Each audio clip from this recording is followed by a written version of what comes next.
Sa mga nagtatanong po sa kanilang mga SS temporary ay kung paano nga daw po magiging permanent ang kanilang SS account. Dalawang paraan po kung paano po natin magiging permanent po ang ating pong SS. Pero bago ko po i-share yan, pag-usapan muna po natin ang kahalagahan ng permanent sa ating pong temporary SS. Kung kayo po ay meron ng SS temporary, pwede na po kayong mag-monthly contribution kung ano po ang status nyo. Kung kayo po ay voluntary, self-employed, or non-working spouse. Ngunit, paalala lamang po, kung yan po ay SS temporary lamang, yan po ay hindi nyo pa magagamit ang mga benefits po ng SS. Katulad ng mga SS loan, tulad ng calamity loan, SS loan, maternity loan, dahil yan po ay temporary pa lamang. Kaya kailangan nyo pong gawin, ito po ay dapat nyong i-permanent para ma-avail nyo po ang lahat ng mga benefits ng SS. So, pag-usapan na po natin kung ano po ang dalawang paraan kung paano po magiging permanent po ang ating pong mga SS account. Please welcome my intro.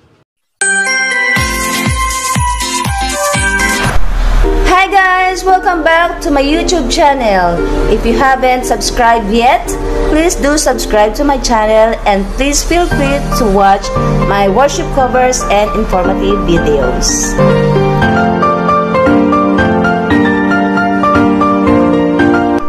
For beginners, you can check out some of my informative vlogs in the description box below, or you can also check out my posts, and if you want to, you can click the end screen of this vlog.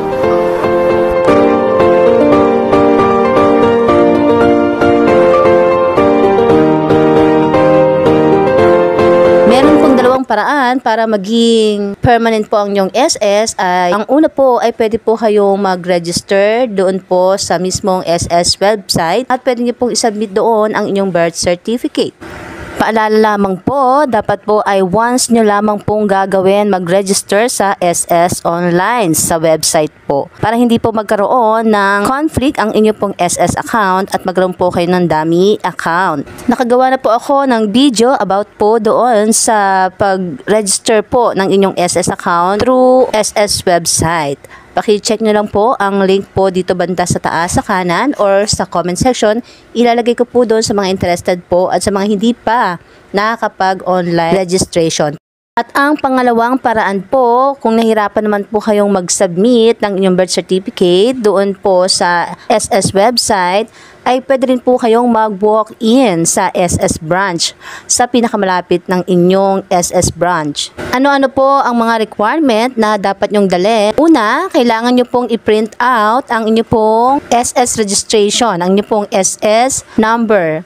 Kasi pagkatapos na po kayong mag-register sa online sa website, ay magkakaroon po kayo ng SS number. Ito po ang magiging iwan po nyo. Ito po ay makikita nyo sa inyo pong email. Kaya i-check nyo po ang inyong email. Kailangan ay active po ang Gmail na inilagay nyo po sa inyo pong SS application. Dahil after po nyong mag-apply sa website ng SS, ay magpapadala po ito agad sa inyo ng inyo pong SS number. I-print out nyo po ito dahil ito po ay isa sa mga katibayan na tapos na po kayo mag-online registration. At ang pangalawang requirement na kailangan nyo pong dalhin sa SS branch ay ang inyo pong NSO or PSA birth certificate, original copy and Xerox copy. Ito po ay bibigay nyo po sa SS branch.